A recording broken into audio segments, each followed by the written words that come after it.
del Goethe Institut, porque vamos a tener las dos bibliotecas juntas. Es una experiencia, digamos, de compartir la cultura europea aquí en Estocolmo. Bien, con mucho gusto recibimos esta tarde una actividad organizada por el Instituto de Estudios Latinoamericanos de la Universidad de Estocolmo, a cuyo director Fredrik Uggla saludo y agradezco la confianza que ha tenido con nosotros. No es la primera colaboración, habrá más colaboraciones en el futuro, ya estamos pensando en alguna, yo creo que de particular relieve. Y la de esta tarde, bueno, pues yo creo que va a ser extraordinariamente interesante. La conferenciante que llegó, ¿no? ¿Cuándo llegaste de Santiago? No, es que estuve en Alemania. Así estuviste en Alemania. De Alemania, sí. Bueno, pero acabas de venir de Santiago, porque te hicieron una entrevista desde Santiago como si estuvieras en Santiago. Eso sí. Te lo preguntaba para hacer ese pequeño comentario, en este caso, ¿no? Y va a abordar un asunto que yo creo que es un asunto que nos interesa por demás. Ciertamente nos interesa desde el punto de vista de la historia, por ver un periodo de consolidación, un periodo político, unas características muy concretas de consolidación de la democracia en Chile, y no solo tiene ese interés, esa mirada histórica, sino también la mirada futurista, por así decirlo, porque estamos en vísperas del inicio de una nueva etapa, digamos, de gobierno de concertación. No sé si con los mismos elementos o con la misma política. Bueno, eso era la entrevista. Ah, era de eso la entrevista. Ok. Bueno, pero en fin, el caso es que tiene muchísimo interés. Yo agradezco al señor embajador que haya tenido la deferencia de acompañarnos esta tarde. Y Fredrik, tuya es la palabra. Sí, muchas gracias. Bueno, en primer lugar agradecer a Joan y al Instituto Cervantes de tener la confianza en nosotros de organizar este evento en conjunto. En realidad hemos hablado mucho de que esa colaboración es algo que debe ser, digamos, hay tantos intereses en común. Y estamos muy felices de tener a la doctora Kirsten Stenbrook acá, que es directora del Center for New Development Thinking en la Universidad de Chile, la Facultad de Economía, y que es también la autora del libro que muy recién salió. Tenemos dos copias acá, una de la biblioteca de la Universidad de Estocolmo y la otra de la doctora Stenbrook, que recién casi quema todavía la prensa, pero lo vamos a distribuir para que lo vean, y ahí Kirsten va a exponer sobre los contenidos, que es exactamente la visión hacia atrás. ¿Qué fue? ¿Cuál es el balance que se puede hacer de los 20 años de los gobiernos de la Concertación? Pero con eso también mirando hacia el futuro, tal vez en la discusión, tal vez en los comentarios después. ¿Qué nos dice esa experiencia de lo que hay que esperar una vez que asuma el nuevo gobierno de Michelle Bachelet? Yo creo que eso es, espero que eso es. Sí. Perfecto. Bueno, voy a distribuir eso. Lamentablemente, yo tengo que asumir ese error. No tuvimos acá una pantalla. Una vez que ustedes se habían sentado, ya nos dimos cuenta que la pantalla está al revés. Así que vamos a usar esa pantalla chica, que sí es muy chica, pero espero que nos sirva igual. Y si hay preguntas, si no alcanzan, ahí seguramente lo podemos explicar acá. La doctora Stenbrook nos dará una exposición de una hora, un poco más, y de ahí vamos a abrir para comentarios, para preguntas, para una participación con el público. Estamos aquí en la biblioteca y creo que es un lugar ideal para eso de tener un intercambio que no sea demasiado formal ni demasiado académico, sino para tener una discusión sobre esos temas que tanto nos interesan. Y daré la palabra. Bueno, muchas gracias a ustedes, muchas gracias por la presentación y por la invitación. Es un placer para mí estar acá hoy día en Estocolmo y dar esta charla.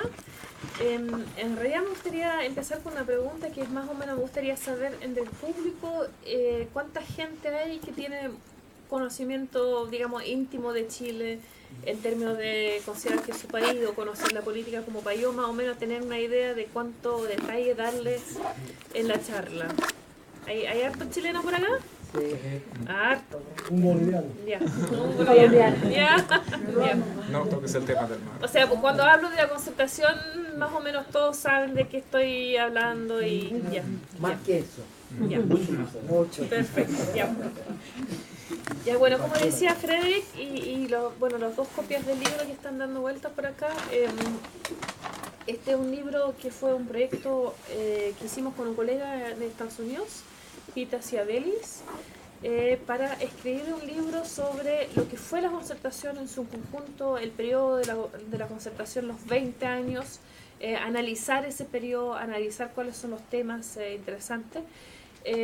Es un libro que acaba de salir en Estados Unidos en diciembre del año pasado, así que realmente hot off the press, y que va a salir en Chile en español traducido en abril, más o menos después de asumir el nuevo gobierno, para iniciar ahí el debate de cuáles son un poco las lecciones del pasado para el futuro.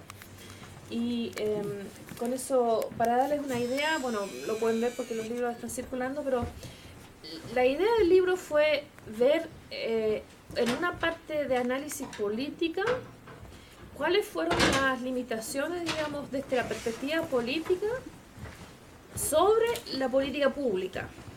O sea, cuáles fueron cuál fue la situación política de Chile durante esos 20 años de la concertación y cómo eso formó y también a su vez limitó las políticas públicas que se podían hacer. Y para ese propósito hay una primera parte del libro que son capítulos sobre los diferentes temas políticos escritos por diferentes autores que son expertos muchos de los nombres. Si siguen la prensa chilena, aquí hay muchos académicos que son bien conocidos, que escriben regularmente en la prensa chilena, y que tratan de estos temas políticos, cómo se desarrolló la concertación, cómo se desarrolló la alianza, la situación constitucional de Chile, la perspectiva de género, la situación de los militares, cómo eso evolucionó. Esa es la primera parte del libro. Y la segunda es ver cómo todo eso impactó las políticas públicas y cuáles son las políticas públicas que tenemos que estar viendo.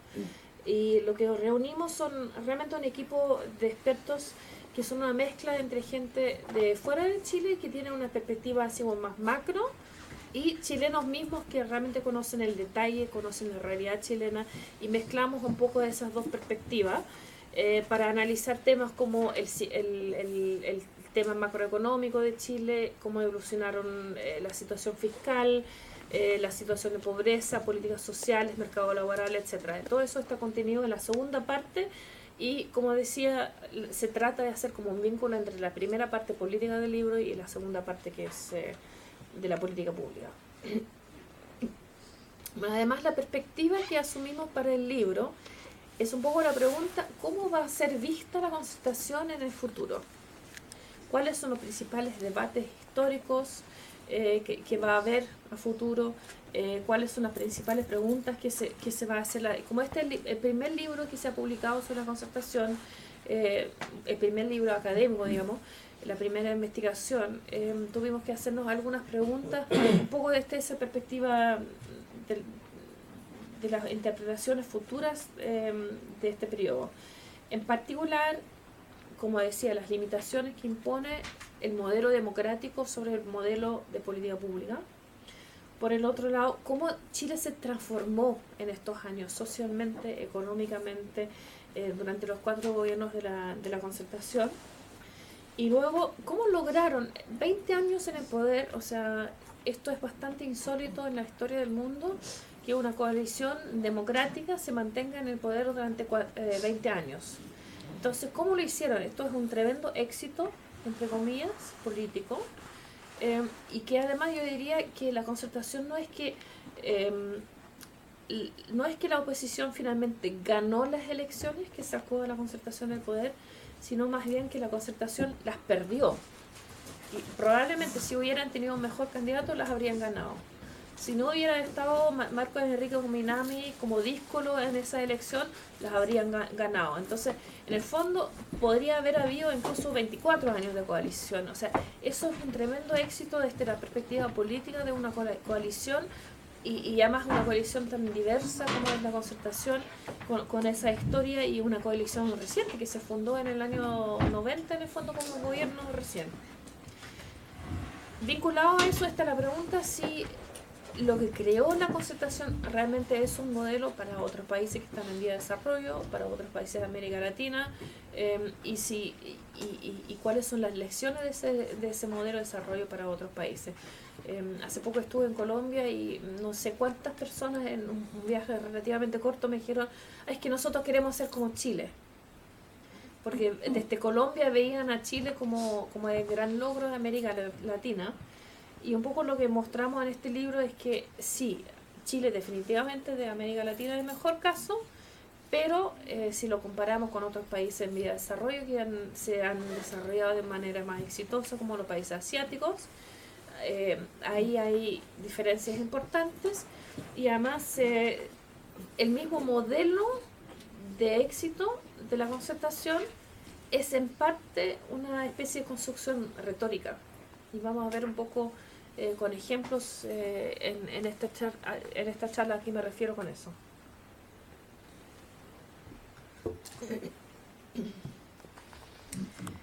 Acabo de darme cuenta que estoy hablando en español y las transparencias están en inglés, lo siento mucho. Es una charla que he dado en varias partes y generalmente lo doy en inglés, así que no tuve tiempo de traducirlo a la lámina. Disculpen. Bueno, volviendo al tema del libro, en la primera parte hablamos sobre todo del legado autoritario que recibió la concertación al recibir el gobierno en el año 1990, con varios enclaves autoritarios que venían de la dictadura. Y voy a hablar un poco más adelante, definirlas y explicar de qué se trata y cómo actuaron sobre la política pública. La transición en Chile obligó a los gobiernos a actuar de una manera que generara consensos políticos sobre la mayoría de los temas. Y vamos a ver que eso es en gran parte resultado del sistema electoral binominal que tiene Chile, pero también empezó a convertirse en el modo de actuar de la concertación, en el modo operando de la concertación. Las enclaves autoritarias, si bien marcaron la democracia que venía estos 20 años, la democracia a su vez formó ciertos enclaves que los llamamos transicionales, sería en español, ¿no? Transitional enclaves, sí. Con transicionales de esa misma transición a la democracia, que a su vez formaron la forma de actuar de estos cuatro gobiernos. O sea, hubo por un lado enclaves autoritarios que venían de la dictadura. La nueva democracia tenía que responder a esas enclaves, tenía que de alguna manera acomodarse con ellas. Y por lo tanto tuvieron que encontrar una manera de trabajar y una manera de hacer política que los tomaba en cuenta y que trabajaba con ellas. Y en ese proceso se establecieron nuevas formas de hacer política que voy a describir y que las llamamos enclaves de la transición. En cada área de gobierno, en cada tema político, llámese política social o laboral, salud, pensiones, etc., hubo un momento de transición durante los 4 periodos de gobierno de concertación, donde el modelo que se heredó de la dictadura, podría haberse transformado de manera estructural en algo más en línea con lo que uno esperaría de un país en vía de desarrollo como Chile. Para ponerlos en términos un poco más suecos, podría haberse convertido en un modelo más socialdemócrata. Voy a darles ejemplos muy concretos de eso. Y en cada tema, este punto de transición, ese punto donde se podría haber logrado más con una reforma estructural que al final no se hizo, en cada área estos son puntos diferentes en el tiempo. En algunos temas se dieron antes y en otros temas se dieron después. Pero lo cierto es que en todos los temas, sean sociales o económicos, se podrían haber hecho más reformas estructurales que al final no se pudieron hacer por la manera de hacer política. Y eso fue lo que en el año 2011 explotó con todas las protestas estudiantiles que empezaron a cambiar la agenda política de manera significativa, y ahí sí que entra la necesidad de hacer reformas estructurales. Bueno, entonces este libro es un poco el análisis del intercambio permanente entre las restricciones que venían de la dictadura con lo que a la democracia le habría gustado lograr. El gobierno Piñera es un fenómeno interesante, no está dentro del libro porque el libro realmente es sobre la concertación, pero lo digo así como comentario en la charla. El gobierno de Piñera ha sido un gobierno interesante en el siguiente sentido. Las limitaciones que antes limitaban a la concertación y que fueron impuestos por la derecha, terminaron limitando de igual manera a la misma derecha cuando llega a ser gobierno. ¿Ya?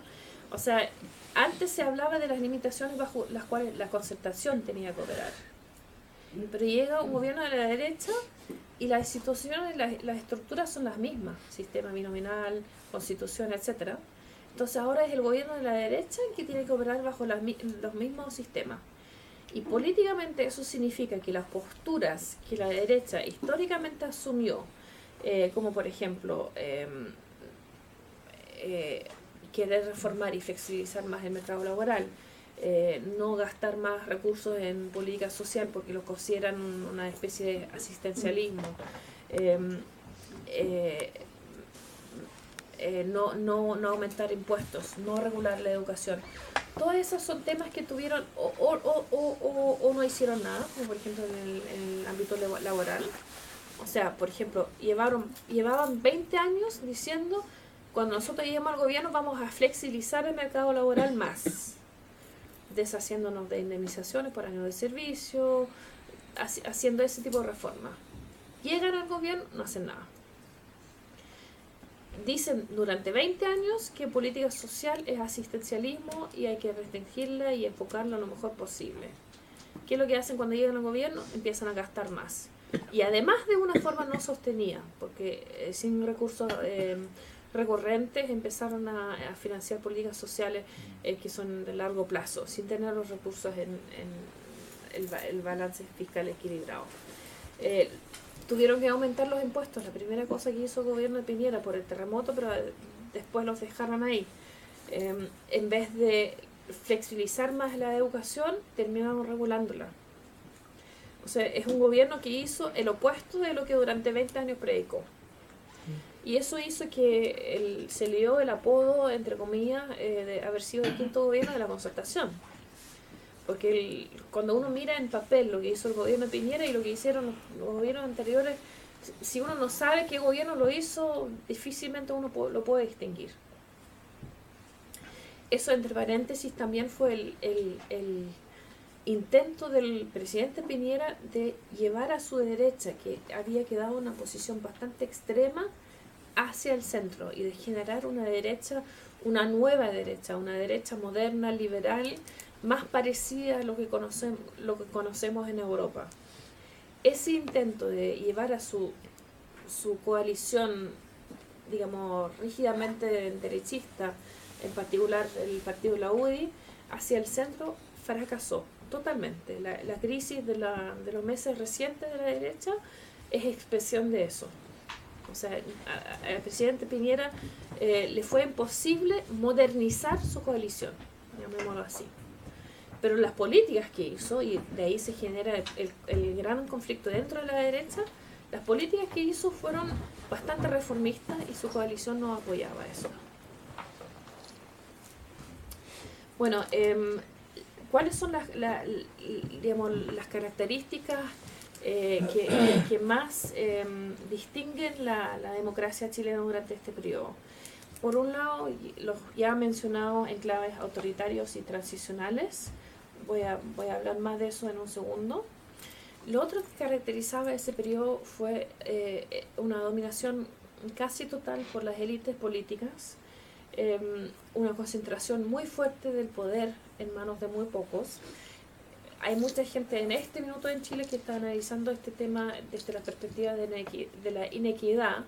La inequidad en Chile siempre ha sido un tema de recursos, de ingresos, pero ahora se está empezando a establecer un entendimiento en Chile en el sentido de que las inequidades son múltiples, no solamente de recursos, sino de oportunidades, de educación, etc., pero también de poder.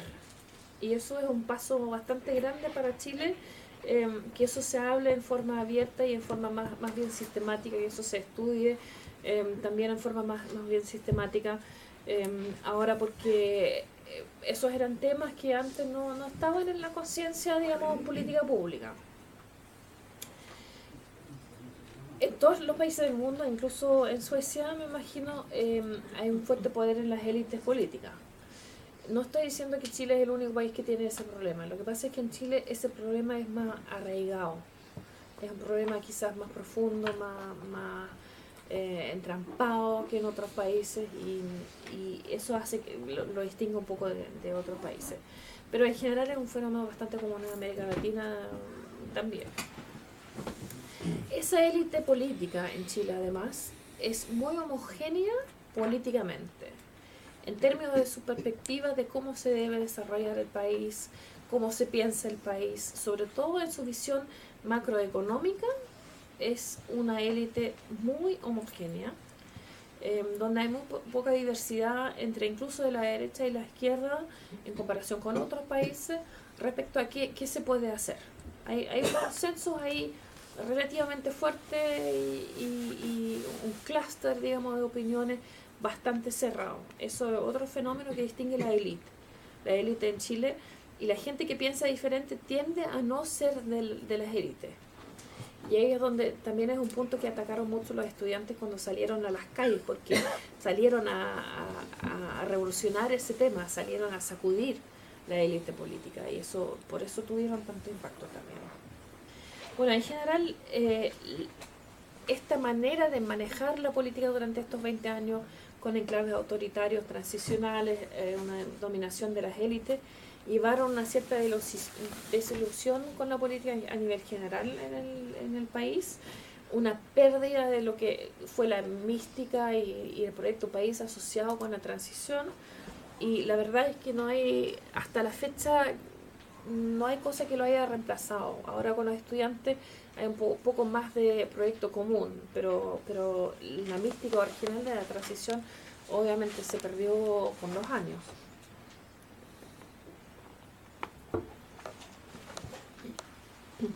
Bueno, las llamadas enclaves autoritarias, me imagino que se conoce en Chile, sabe más o menos de qué estoy hablando.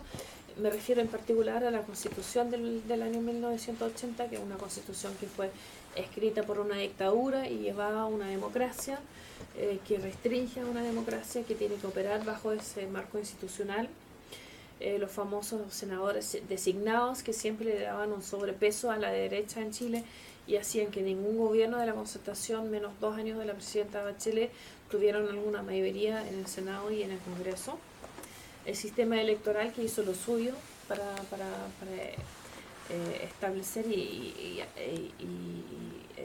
fortalecer el poder sobre medida de la derecha en Chile.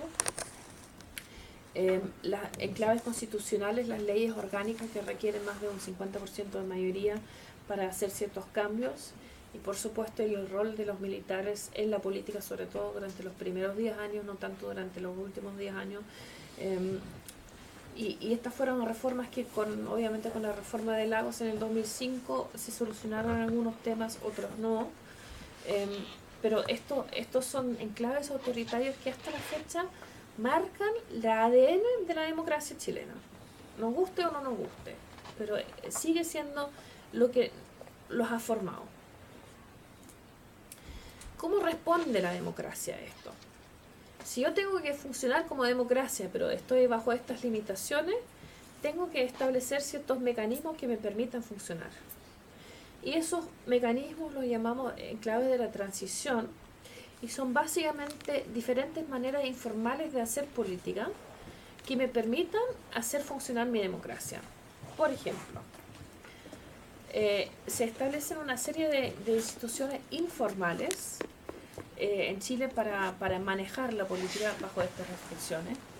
Entre ellas está el llamado cuoteo, no sé si saben a lo que se refiere. Es básicamente que cuando se designa un gabinete o cuando se designan puestos políticos que se representen los partidos, y eso hace muchas veces que uno tiene la sensación de que se está tomando decisiones a puertas cerradas, más en base a afiliación política que capacidad técnica para ciertas cosas. El segundo piso es una institución también informal donde se establece una manera de hacer política que un poco le da la vuelta al mismo gabinete. Por supuesto, el control de los partidos políticos y de las élites políticas sobre los procesos políticos ha sido casi total en Chile durante estos 20 años, en particular en cuanto a la selección de los candidatos. O sea, en Chile no hay llegar a decir, a mí no me gusta mi senador, yo quiero ser senador de mi región, estas son mis políticas. No, en Chile hay que llegar a través de los partidos, hay que ser parte de una coalición para que funcione dentro del sistema binominal. Y si llega un estudiante, por ejemplo, Jojo Jackson o la Camila Vallejos o los líderes estudiantiles que surgieron con el movimiento estudiantil del año 2011, si llegan a querer ser candidatos, tienen que negociar con su coalición, tienen que ser parte de una coalición para obtener un cupo. Eso en otros países no es así. Entonces, en el fondo, es la cúpula partidaria que decide quién puede ser candidato y no un proceso democrático más orgánico. Eso caracteriza muchísimo el sistema político chileno, porque de ahí se establecen en el fondo los rankings dentro de los partidos, la manera de tomar la decisión. Si a mí me ponen en ese lugar, no voy a votar en contra del que me puso. Entonces hay todo un sistema de favores políticos que se establece a raíz de eso. Los partidos, por supuesto, dominan la política a través de estos mecanismos, pero también a través de otros, y se distancian cada vez más del electorado. Chile es un país, si lo piensan, que ha cambiado muy rápidamente. En 20 años, el país mismo y la gente cambió de una manera radical. La élite política cambió bien poco en ese tiempo. Y si está la misma gente también, eso significa que más o menos están las mismas ideas. Entonces, la distancia entre esas dos partes se va aumentando. Y eso es una cosa que no solamente pasó en Chile, sino ha pasado en otras transiciones del mundo, por ejemplo, en España, después del régimen de Franco. Ricardo Lagos siempre cuenta que Felipe González le dijo, es que el problema nuestro fue que no nos dimos cuenta cuánto habíamos cambiado a España. Porque el país ya no era otro cuando terminaron de ser gobierno que cuando empezaron. Y un poco lo mismo le ha pasado en Chile a la concertación, y la adaptabilidad de la concertación a estos cambios ha sido limitada también por estos enclaves de la transición y autoritarios. Esta forma de hacer política extrainstitucional, elitista, a puertas cerradas, ha generado también esa desilusión del electorado chileno con la política, que lo más reciente se manifestó con la muy baja tasa de elección. En la segunda vuelta de la presidenta Bachelet fue elegida con un 42% de los votos, o sea, del potencial de los votos. Entonces, eso es una cifra bien que llama la atención. La otra enclave de la transición, que es bien importante tenerla en cuenta y pensarla como enclave, también es el modelo económico. O sea, la idea de cambiar el modelo económico fue un tabú durante casi 20 años. Y recién ahora se está empezando a poder discutir ese tema y a plantearlo como necesidad o como potencial posibilidad. Pero incluso ahora, incluso después del 2011 y de los estudiantes, etcétera, es un tema que no está muy prominente en la agenda política. O sea, todavía el modelo económico es algo que genera bastante consenso dentro de Chile. Bueno, eso no es decir que la concertación es una coalición homogénea, sin diferencia entre ellos. La concertación fue siempre un bicho bastante orgánico que cambiaba